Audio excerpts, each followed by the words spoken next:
This is Martin here for Rockfiend Publications Scotland. I am here with Ronnie and Lloyd from Those Damn Crows. Those Damn Crows just tore a new one on the main stage at Winterstock 2019. Thank you very much. Absolute fantastic. How was it for you guys?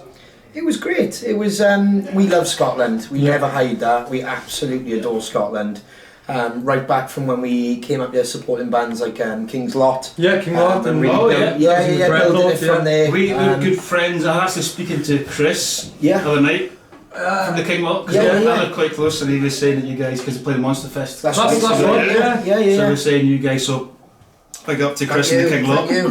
And so we're grateful for those boys because they pulled us up here obviously, and then we played up here with the Bad Flowers. That went really well. Ended up feeling kind of like our gig, to be honest, which was a weird one because we could feel the energy of the crowd. That was in the classic ground. That's right, and then obviously Monster Fest, which you've seen, and then lead into tonight. So it's really good. It was something special. That so I was asking a few people, just random punters, what they thought, and a couple of quotes: stunning, just stunning.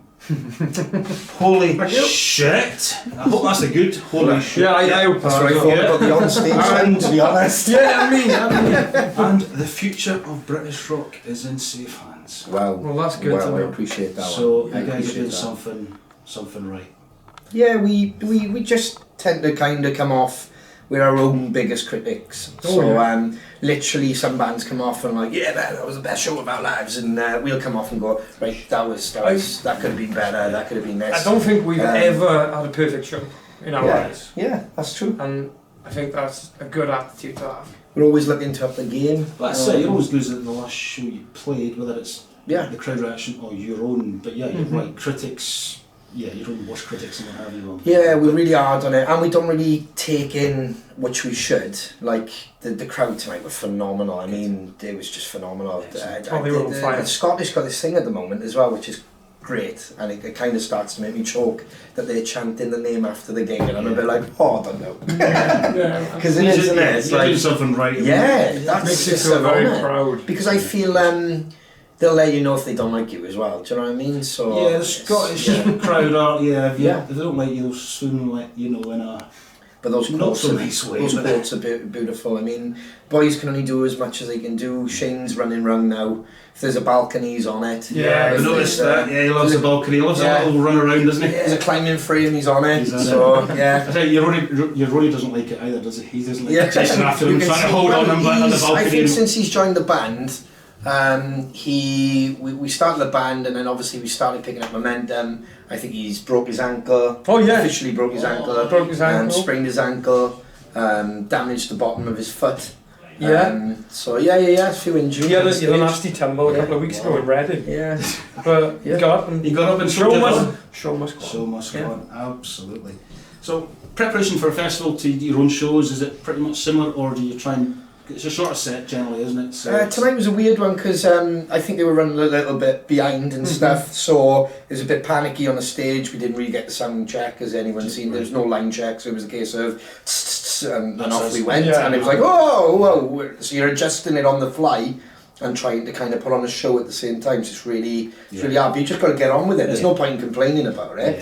You haven't got the time to complain. But tonight then was a case of we had a few more songs. But then we had to kind of, as we're going, cut that one, so I don't think people see that side of it where you're giving the eyes to each other and going, right, next one, or Shane's kind of conducting the show and going, right, this next song, and you're like, all right, we're leaving that one out then. But we kind of came off on stage, on time, bang on time, which made everybody, the organisers happy. And it gives, the headlining band, all the world, definitely. That's and everybody's happy that way. And you were brave to start off with a brand new tune tonight as well. So that obviously means something that you believe in.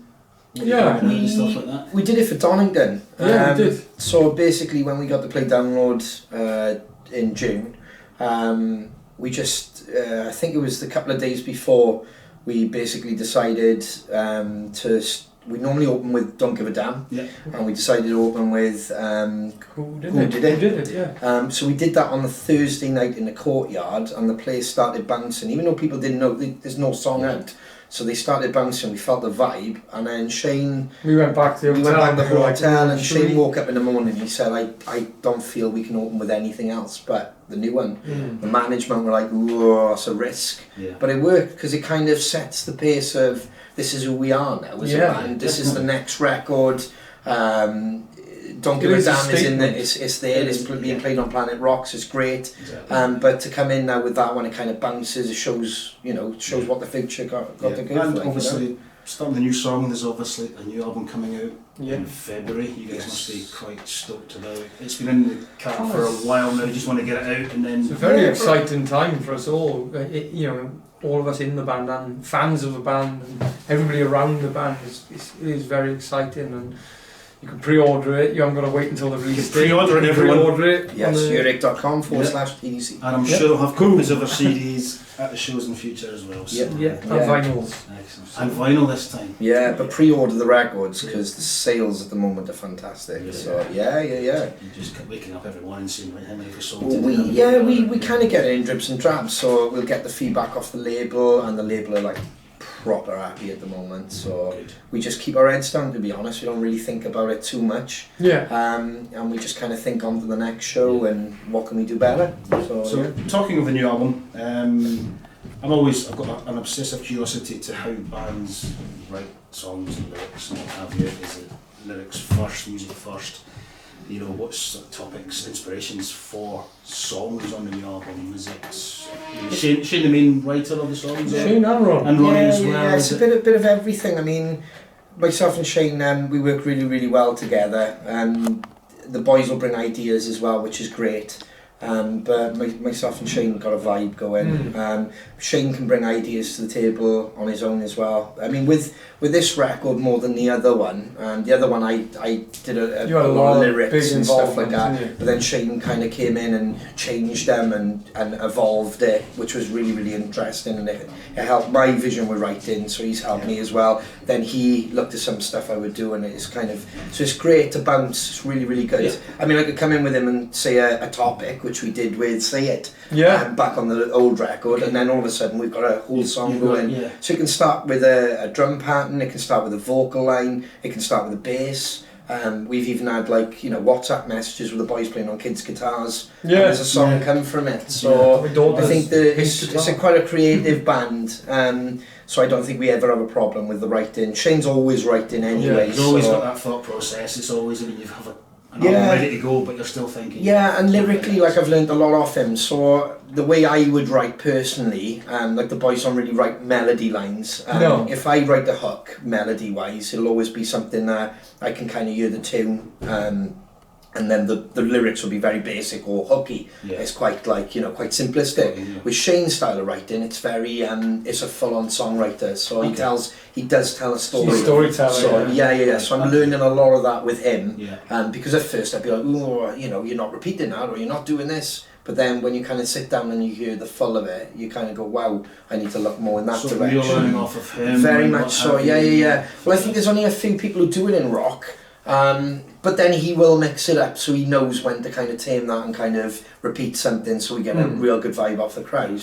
But his storytelling it really interests me. So, and creativity, when you're working with something like that and you're collaborating, for me it's like a real buzz, because I'm learning off him more than anything, and I'm like, wow, I would never have. And he's great with lyrics as well. So Now, what the recording process? I mean, when you're recording these songs, are you thinking about how these are going to be portrayed live as well? Always. That's purely the writing process for us. It's always live is always first. Yet again, Shane loves the studio. But he loves performing live. But studio, I'd say that's his vibe. That's where he gets the best. He loves it, I think you're live more.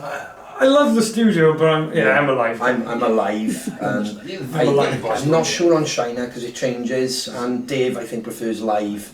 But it's a weird one because we could be writing something and we'll already think of how we're going to play it live. 2 or 3 different things we're going to do to it. Yeah. So for example, now Blink is on the second phase, which you heard tonight with the piano Yes. and the pickup to the live, but there's already a new version in play when It's we in the bring works, that in. isn't it? So, there'll be so yeah, you're always looking to, because I love it when bands do that. I don't wanna be one of those bands that you pay the money and you basically hear the album. Yeah. I like to be a little bit different, but then I don't want to go to, you know, funk jazz where people are going, right, just play the song that we love, like, you know. So I think there's an element of balance of, you've just got to kind of work out what the crowd want. It's their song. They're the ones who put you, you know, once you've wrote it, they're the ones who make it a hit. So you don't want to play with it too much, but then you want to kind of give them something where they go, wow, that's a neat lift. So, ironically, blink of an eye, we were just driving into Ayrshire today, and that was on Planet Rock. That's amazing. That's great. So we're like, you know, we've seen this. Yes. And it was, you know, it was good that what the song got Christmas is mentioned as well. So I mean, it was great. We're just like 20 miles away from Troon, and there we go. Planet Rock have been amazing. I mean, we got Winter's End. That's such an honour to headline that. I mean, when you think of like the bands that are around at the moment, and for John Norman and everybody involved to believe in us, considering like, I think it's 2 years, correct me if I'm wrong, it's 2 years, we didn't do the last, obviously Winter's End, last Winter's End, the year before, that's when we played it originally. So yeah, no, it was. That was when we made our debut there. Yeah. And then we ended up playing Rockstock, and it was very special. Rockstock was in Puthcall, rammed. More or less our hometown. Yeah, it was just like a choir. I was playing with a choir. It was incredible. Very and then overwhelming. I think after that, then that's Planet Rock. We're just all in, and jumped on it. and it's really done. It's done great. And then obviously that evolved to us getting back to the record, the brand new record Point in No Return. We wanted to get it out. We didn't want to hang about, so we were hoping to try and get it out in 2019, but we were still really trying to promote Murder in the Motive. Yeah. So It only came out late last year, didn't it? yeah, it was re-released, and you obviously last changed a bit with the songs on there, and then put it back out and packaged it different. And then we were working with another producer at the time, and then obviously the chance came up to work with Colin Richardson and Chris Clancy, and then that evolved into working in Andy Sneap's studio which is his own. So when you're working with that pedigree of people, and I feel that the way we went in was great, because we kind of over-demoed the first record. For us now, this is just us. I felt that we demoed it and changed it and demoed it and changed it. And then with this, we kind of went in with bare bones and confidence of, well, that sounds like a tune. Yeah. And then you work then with Chris Clancy, and he had ideas which could take it to another place. And then you kind of go, I don't know about that. And then you're like, well, just try it. You try it, and it worked. And then Colin then would come up with ideas. And so I think it really kind of, I think that's what you need. Brilliant. When you're working with producers, around us. they're coming in with different sort of cutting. No problem. They come in with different ideas. They've seen it, done it, and you know how to get something special out of a song as well. Yeah. So you've got to listen to these guys at times as well. It was an incredible Can't- album session. Yeah. I'll say that. It was one of the best we've ever done, because it was just more the fact of, so we would jam, and I am going to do the name drop thing of, we would jam where like Judas Priest were jamming. Why not Judas there? Priest? On their Small rigs. band. Yeah. Like On their drums, rigs kits. and everything, so I'm kind of sitting there and I'm like, oh my god, this is mad. Like, and you can see Firepower banner behind me, and I'm like, this is amazing. In fact, they have the So you're like, set So you know, Travis the American heavy. yeah, honestly, whether he knows I don't know, but yeah, so I was playing his kit, and or whether it's Andy's kit, I'm not sure, but then just to hear that they were there like the week before, and you're thinking, oh, Rob's going to pop in for a cuppa now, or anything, so you're excited about I think that. Shane Just actually 'cause used his Rob's wireless microphone that he uses for rehearsing. So we were just jamming like in the room, and then we would play in like some of the demos that we had and stuff, and we're like, well, now we've changed this bit, what do you think of this? And then Chris might be going, oh, like you're doing that beat, when you kind of pull that back, and he'd be going, why don't you keep that on the bass? And then Colin would get excited about that, and then you get that buzz, and then all of a sudden, are you a musician yourself? I have dabbled. So do you know what I mean? Like play when guitar badly. I played, and this is not about me, but I played my first gig at 42 years old. that's awesome. So, and There's it was nothing wrong with that. amazing. Yeah, so do you know You get the the feeling. buzz? I'll get the buzz, Yeah, you know that buzz. Yeah. So if you've got that, and any And you band know out there that's- know, yeah. even if you've wrote the crappiest tune in the world, and you're like, yes, this is amazing. Be proud of it. But you imagine grabbing that and then instantly working like with some of the best people in the business, putting that straight down on record. Yeah. And that's what Point of No Return is. So when I listen to the drums, it's the first drum record that I've ever listened to where I go, wow, I can feel my energy there. Yeah. Because it's like around the click, there's a lot of feel to it. Okay, yeah. So basically when I was right in the pockets and everything was feeling great, that energy is captured rather than like and everything's very static. And we'd go through track by track, so we'd work on, let's take Who Did It. So we work on Who Did It in the rehearsal, pre-production environment, and then straight off the kit, we'd go straight into the control room. We'd have Kemper profiling amps rigged up just for guide tracks. So we'll have Click, but he's still buzzing. His adrenaline's up. He's he's up for it. Yeah. And then we capture it there and then the drums. So it was just a really good and cool, energetic way of doing it. Yeah. Rather than just doing your guides to a metronome Mm-hmm. and so on. And spending time doing the sounds. And, you know, it was just Spent like 2 days on a bass drum. Yeah. Just on a bass drum. Yeah. Yeah. Oh.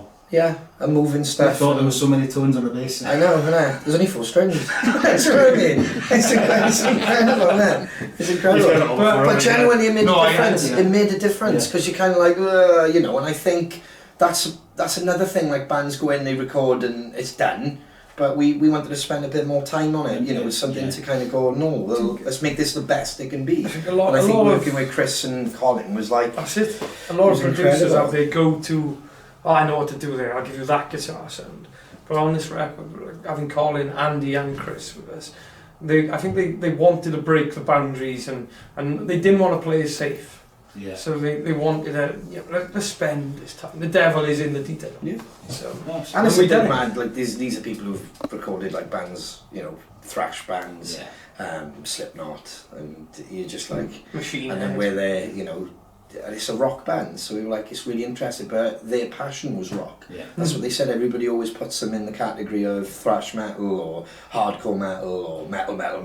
But they're hearing things as well. That's the thing from which is they're hearing. Yeah, but their tones and their feels, feels, and the thing with the melody. Like they were constantly crediting Shane yet again, and they'd be like, "Wow, listen to that voice." Because I think even when we started this band, I said it from the off. I'd watched a lot of bands for 20 years. And the way the music industry's going is a lot relying on the click track and a lot relying on enhanced sounds. Yeah. And I said, there you have a old-fashioned Welsh singer, as far as I'm concerned, who can just come out and sing. Yeah. There's no thrills. That's his silky voice, and that's what you get. Do you get what I mean? There's no need to slam a load of auto-tune on that live. Or there's no need to do anything to it. Big effects. It's the guy can sing. Yeah. So I think that's and it's having the songs as well. It's all about the songs that you bring. Yeah, I agree. Yeah. And you put all that together in a thing. So album as well. So absolutely. Yeah. But so Point of No Return, February. Obviously, there is a tour to coincide. Yes. Starting in Newcastle, I believe. Starting intimate and then being upgraded by the day. I saw that. So Glasgow was. It's crazy. Glasgow was.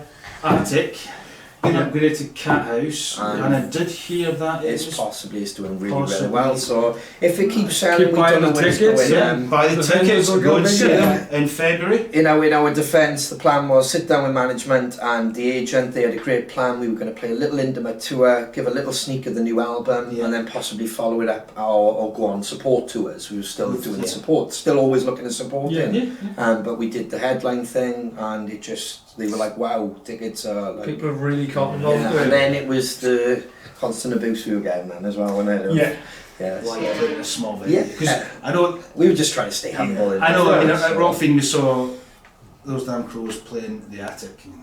And, these guys are too big for this small venue. So within a few weeks it was upgraded to the Cat House, and he's hoping it potentially upgraded again. And all the rest of the dates. And I saw this morning there's a few sold out stickers all over there. Yeah, well, Manchester sold out, London, but I think at the moment there's loads. Watch this space because I think there's a lot going to change over the next couple of days. So I was hoping for some news to give you like breaking news. But I think genuinely, like I just looked at like my phone, and it is still being negotiated. And I think so. I think there will be news on the. I'm sure. I mean, any breaking news, it's very soon. Facebook page and what have you. The fans are amazing. They're incredible. They probably know stuff before us. Yeah, I genuinely think they do. That's genuinely, because I even go on there not to see what they're saying about us or anything, to actually see like what's happening with the band. What have we got coming up? I know it's told you about it. Well, things are moving. Like any band know,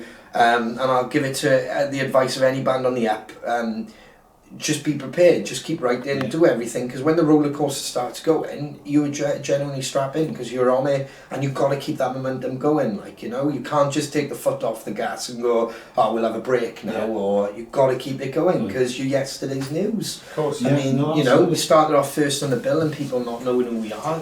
Few people know more of us now, and we got to keep pushing that so it becomes bigger and bigger and bigger, you know. So, you know, maybe we are future headliners of this festival. So who knows? Yeah, that's where you want to be, isn't it? Well, that's keep plucking away. Today's support, tomorrow's headliners. That's what your dreams of. That's what you go into this business for. I mean, and ultimately, we're all rock fans. We've all got you know, there's a reason why you went into this business. Your influences and stuff like that. But ultimately, when you get in, you want to dream big. Yeah, of course. And that's the thing. But I do have to say about, you know, Wales at the moment. Some great bands coming out. Fantastic. Fire Road. We've got Everyday Heroes. Scarlet Rebels. Yeah, Scarlet Rebels. There's a lot of good guys. Florence Black. Yeah. They're always a Fallen band. Temples as well. We had them in Bathgate a couple of weeks ago. I haven't heard them, so I can't. But you have. We played with them in. That's one of them. But genuinely, boys, I haven't heard them. The Skinhead show recently. Yes, I did. I apologise. All right, you were ill. You were really ill. I was really ill on that gig. Really? And there's like Tribal S, and there's what was it called? Yeah, there's a few. My turn now. Yes. But I mean, there's always something in the water down in Wales to get these bands. I just think it's, you know, it's there's the not rock a lot scene. to do there. Well, it's not just that. I think it's the whole rock scene at the moment. There's everybody's coming back out. Everybody's buying the merch. Everybody's supporting the bands. They're not just going to one gig. They're going to 3 or 4 or 5. And I think as long as that it moves in a 360 manner, the bands keep producing and the fans keep supporting, and there's going to be a massive rock scene again, like, you know. So this is what we want, because you know, no pun intended, but people do say rock and roll's dead.